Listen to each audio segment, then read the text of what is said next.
आज हम समझेंगे हॉरिजॉन्टल रिजर्वेशन और वर्टिकल रिजर्वेशन क्या होता है।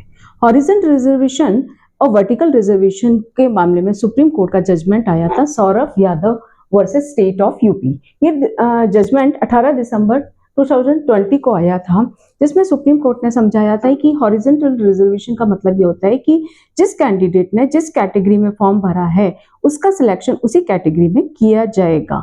यानी कि अगर मान लो कि किसी कैंडिडेट ने ईडब्ल्यूएस में फॉर्म भरा है तो वो ईडब्ल्यूएस में ही उसका सिलेक्शन किया जाएगा। ऐसा नहीं होगा कि अगर जनरल की कैटेगरी की कट ऑफ अगर ज्यादा कम चली गई है तो उसको उसका बेनिफिट मिलेगा। उसका सिलेक्शन जिस कैटेगरी में उसने फॉर्म भरा है उतनी ही सीटों पर उसी कैटेगरी में उसका सिलेक्शन किया जाएगा। वर्टिकल रिजर्वेशन में अगर किसी कैंडिडेट के जो मार्क्स हैं जो जनरल कैटेगरी की कट ऑफ से ज्यादा आ जाते हैं तो उसका सिलेक्शन जनरल कैटेगरी में किया जाता है। सौरभ यादव से स्टेट ऑफ यूपी के मामले में सुप्रीम कोर्ट ने वर्टिकल रिजर्वेशन को मान्यता दी थी, बल्कि जबकि स्टेट्स में वैकेंसी निकलती है तो स्टेट की डिस्क्रिशनरी पावर है, वो चाहे किसी प्रकार का रिजर्वेशन के सिस्टम को अपना ले।